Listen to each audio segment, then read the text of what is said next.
Hey, what's going on, everybody? My name is Andrew, and I'm the developer of Space One. And this here is Space One, and it was previously known as Space One Electron, and before that, Electron. And in case you're wondering why the name changes, we previously had a game named Space One, which was all the same that we're putting into this game right now, but it was a 3D version of the game, and it became too challenging for us to be able to accomplish with the resources that we had, and so we started over and weren't sure if we were actually going to remake the game or just make something smaller, but we did decide again eventually to rebrand and bring back the full Space One experience that we were going for before. And so that is what we're building here. You've previously played Electron, I'm sure. If you're watching this video, you're probably interested in the game previous and to know what updates we're making. And so this is kind of to cover that and to kind of give you an idea of where we're going with the game and this new update that's going to come probably within the next 6 to 8 months. I do apologize that it's so long for an update, but we are redesigning the entire game. And so today I'm going to just walk you through just the menus. They're not complete yet, but some of the things that we're doing in the menus are, and we want to show you what they are, and they'll give you kind of a feel for where we're going with the game as a general whole. One of the big things I really wanted to focus on this time was tutorials. I know that previously there were some comments that there wasn't really enough information on how to do things, so I've developed an entire tutorial system that allows me to put tutorials on everything quite simply, and it'll make understanding the game very, very easy and very intuitive as well at the same time. So we'll see that here in a second. I'm going to just show you in the settings menu, we got a key bindings set up now. And so the first thing you notice is there's a tutorial right from the get-go, and that tutorial shows you what to do with your key bindings. It says how to use them. So you can click Don't Show Again. Then you get another tutorial here. And so in our key bindings, this is something I really wanted to do, is build a keyboard that you could kind of visualize your key setup. There will be a lot more keys when the game is done, and as you can see, I've got key sets as well. So we've got general, and then there's space and surface and camera. So there are a lot of keys to this game, and it's a big game. Most games pale in comparison to size if you were to consider the amount of content that is targeted for this game, the amount of ideas we're trying to put into this game. And so there is a lot of key bindings for that, and you'll be able to customize everything completely how you want.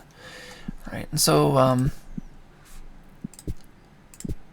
as you can see, some of the menus aren't ready yet. There's nothing in gameplay, there's nothing in graphics yet. The audio, we've just begun doing some of the stuff in audio. It's not really pertinent right now because it's not a very difficult thing to do, so we're not putting a lot of energy into it right now.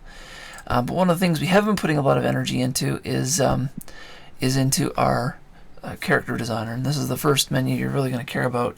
You can see here that we have a character, and you can change the hair of the character, and you can change the eye shape and the iris shape and all that. We want to do a little bit more. I think we're going to wait till a later update, so probably sometime in 2023 or 2024 we'll try and do more, add new hands and new arms and legs and things like that. It's a very time-consuming thing to do.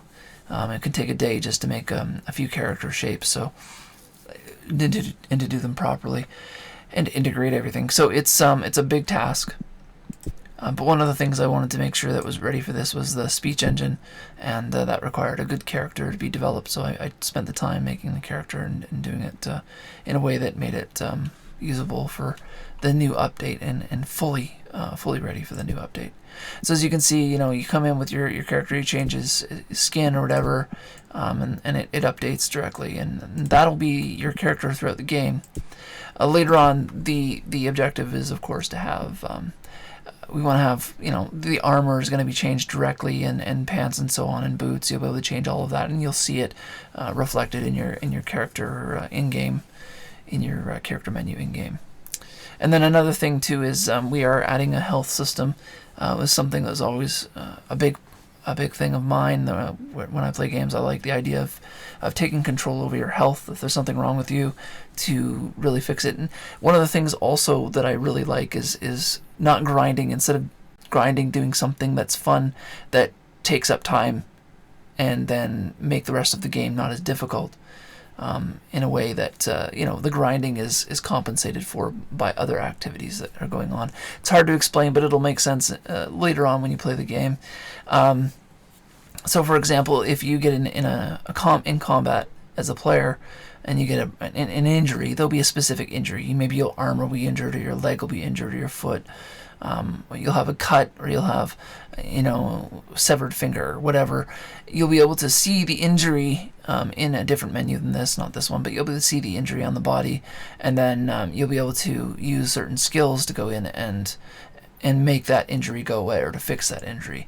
So it's a little bit different. It's different than, you'll be able to patch yourself up in combat so you can heal quickly, but it won't be long term. If you're bleeding because you got an open wound, you need to take care of that. So one of those things that just kind of adds a new dynamic to the game, and something that's always been a goal of mine in the games that I've made and wanted to make. So there's that, and then we move on into things like this. So one of the things I really wanted to push for was themes. I know that sometimes people don't like color sets that we use, and so I'm going to give you the option to choose your color. And so here you can see when you choose the planet you're from, it also sets your theme. There'll be a couple other themes that'll be based, that'll be season based. It's kind of a little bit different, though. It's more of a seasonal theme. And it won't really change your colors per se. It'll just add some interesting seasonal things to the game as well. And so, but you can see, you can pick the planet you're from, and that'll allow you to also set your theme throughout the game. So there's that. This is some of the attributes. There are more attributes than this planned. Of course, this is again. It's a colony builder. It's also an exploration game, and it's an RPG. It's a combination of some of the biggest and best titles. The concepts that I enjoyed the most from them, I'm putting them all into one game, and that's always been my goal. And so you're going to see a lot of attributes, but not an overwhelming amount, because that would be ridiculous, but enough that there's a lot to work towards, a lot to fight towards, and you don't have to use all of them. You can get away with not using any of them, but every one of them has an effect, and so the more you input, the better it's going to be. And of course, experience. It's not going to be a grinding game. I don't like grinding, and nobody likes grinding, because it's like playing. When we want to play a game, we want to have fun. We don't want to work. If we want to work, we'll go to work. You know what I mean? So grinding is not something I want in the game, and so we limit the amount of experience gain, like experience increase per level, and instead there's a lot of areas for you to put points into to improve and make your character better and better at different things. You play a character in the game, and you also govern an entire colony and several colonies if you want, and you can explore the galaxy. And so one of the things that's important is to understand that there's going to be skills for your player, and there's going to be skills for your player to help his colony, and various different other things as well. So it's important. It's important to have these options. And so that's basically it for today. I just wanted to cover all of that and kind of break it down and show you where we're taking the game and what we're doing with the game, and just give you an idea. We're actually working hard on it. It's got a lot going on. But we can't release anything yet, because we really want to get rid of all the bugs and make sure that everything is really crisp and clear and clean and ready to go when we do release it. So we thank you very much for watching today, and hope to see you soon in our next video.